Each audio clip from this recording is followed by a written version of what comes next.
Hello అండి, welcome back to our channel. ఈరోజు నేను ఈ వీడియోలో మనం ప్రసాదంగా పెట్టుకునే చక్కెర పొంగల్ ఎలా ప్రిపేర్ చేసుకోవాలో చూపిస్తాను. దానికోసం ముందుగా ఒక కప్పు రైస్ తీసుకోండి. అలాగే ఒక హాఫ్ కప్పు పెసరపప్పు తీసుకుని ఒక 3 to 4 మినిట్స్ పాటు ఫ్రై చేసుకోవాలి. మంచి వాసన వస్తూ ఉంటుందండి. అప్పటి వరకు ఫ్రై చేసుకుని స్టవ్ ఆఫ్ చేసుకోండి.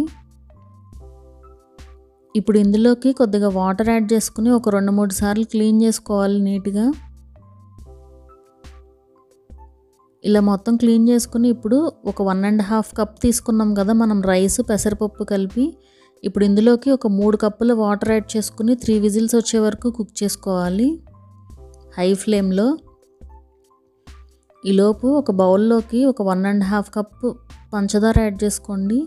అలాగే ఒక హాఫ్ కప్పు వాటర్ యాడ్ చేసుకోండి. ఇప్పుడు దీన్ని స్టవ్ పైన పెట్టుకుని పంచదారని పర్ఫెక్ట్గా కరిగించేసుకోవాలి. మనకి పాకం అది ఏమీ అవసరం లేదండి. పంచదార కరిగాక ఒక 3 to 4 మినిట్స్ పాటు కుక్ చేసుకుంటే సరిపోతుంది. ఇలా కుక్ చేసుకుని స్టవ్ ఆఫ్ చేసుకుని పక్కన పెట్టేసేయండి. ఇప్పుడు ఒక 3 విజిల్స్ తర్వాత ప్రెషర్ రిలీజ్ అయ్యాక ఓపెన్ చేసి చూస్తున్నాను. పర్ఫెక్ట్గా కుక్ అయిపోయిందండి. పొడి పొడిగా కూడా ఉంది రైస్.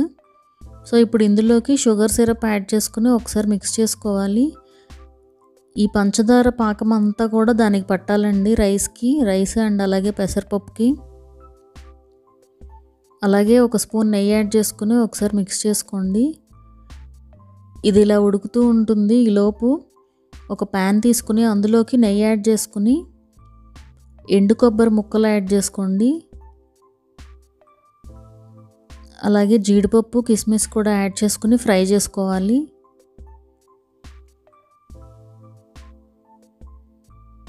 మనకి చక్కెర పొంగల్ అనేసరికి కంపల్సరీ ఈ కొబ్బరి ముక్కలు ఉంటేనే బాగుంటుందండి టేస్ట్. సేమ్ మనకి టెంపుల్లో ప్రసాదం ఉంటుంది కదా, అండ్ అలాగే మనం నైవేద్యంగా కూడా పెట్టుకోవచ్చు దీన్ని.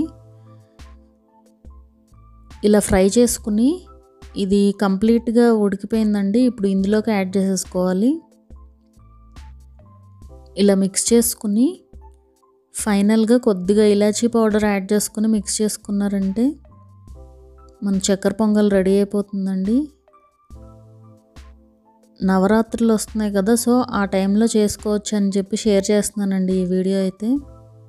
ఈజీ ప్రాసెస్ కదా, ఒకసారి అయితే ట్రై చేయండి. మీరు కనుక ట్రై చేస్తే ఎలా కుదిరిందనేది నాకు కింద కామెంట్ సెక్షన్లో అయితే చెప్పండి. మా వీడియో కనుక మీకు నచ్చినట్లయితే సబ్స్క్రైబ్ చేసుకోండి. అలాగే ఆ పక్కన ఉన్న బెల్ ఐకాన్ కూడా క్లిక్ చేయండి, సో దట్ మా అప్డేట్స్ అన్నీ మీకు వస్తూ ఉంటాయి.